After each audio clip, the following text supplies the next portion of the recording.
नमस्ते सारा नेपाली दाजुभाइ तथा दिदीबहिनीहरूलाई। आज चाहिँ म स्कुल बस चलाउन गइरहेको छु।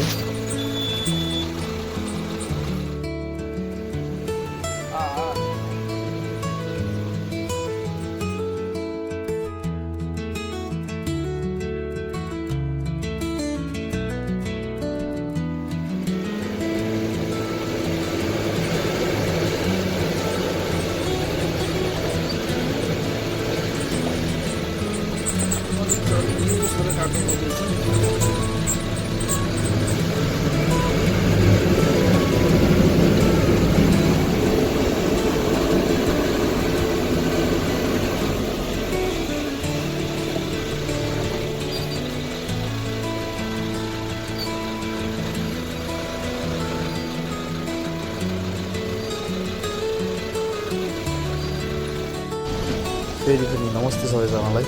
आज चाहिँ मेरो भिडियो हेरिदिने महानुभावहरूलाई भेगनस्थलदेखि माथिको केही गाउँहरू घुमाउन चाहन्छु। मेरो अगाडि देख्नुभएको चाहिँ भेगनस्थल पार्क हो। सम्पन्न भइसकेका छैन।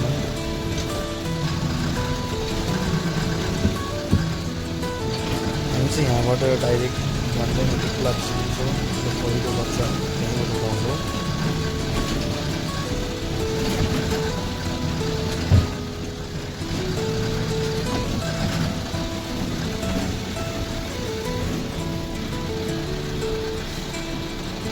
हामी चाहिँ भर्खरै मात्रै नर्चोक पढेर भेगनस्थलको पार्कमा हेर्नु लाग्यो।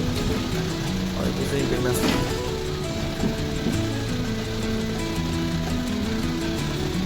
गाडी त देउरीतिर पार्क भइरहेको छ। बिचबाट गाडी चाहिँ पार्कमा आउँछ। ल त साथीहरू, अब हामी यहाँ उकालो लाग्यो। हामी चाहिँ यहाँबाट डाइरेक्ट भन्दै गऱ्यो। भन्दैबाट फेरि उकालो लागेर चाहिँ कतिले पढाउँदै लागेको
Aaron है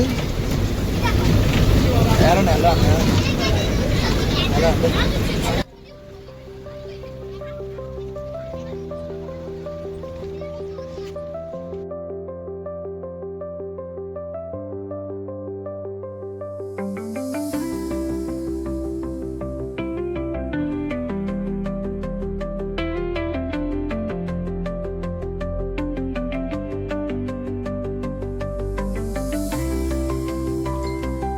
बाटो खोला बिस्तारबाट तालीसम्म सर्लकै कति छ अब बर्खाउने टाइम भयो गाडी फस्ने काम भइरहेको छ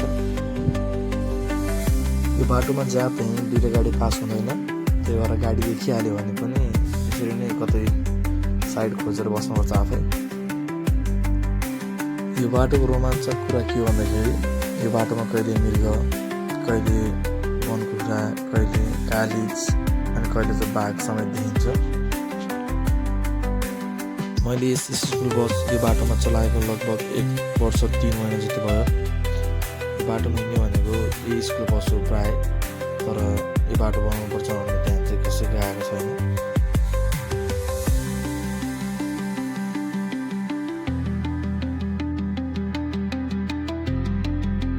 बाटो अति नै साँघुरो छ एउटा बाइक आयो भने पनि साइड दिने ठाउँ हुँदैन यहाँ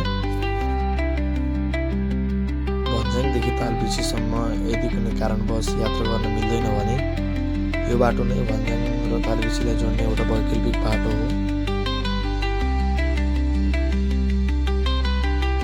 ध्यान दिनुपर्ने निकायले यस बाटोलाई ध्यान आकर्षण गरेको खण्डमा खोलाबेसीवासीलाई धान कुट्नेदेखि रासन किन्ने र तरकारी किनबेचको निमित्त यो अति नै छोटो र सहज बाटो हुन पुग्थ्यो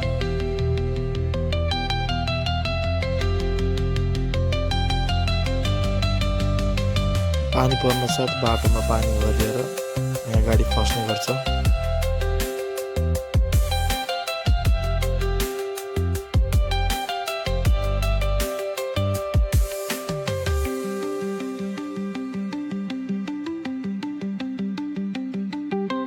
मेरो भिडियो हेर्दिने सबैलाई धन्यवाद भन्न चाहन्छु र मैले भिडियो त्यति राम्रो पनि बनाउन सकिनँ त्यसको लागि माफी पनि माग्न चाहन्छु भिडियो राम्रो नराम्रो जे लागे पनि सब्सक्राइब गर्न चाहिँ नभुल्नु होला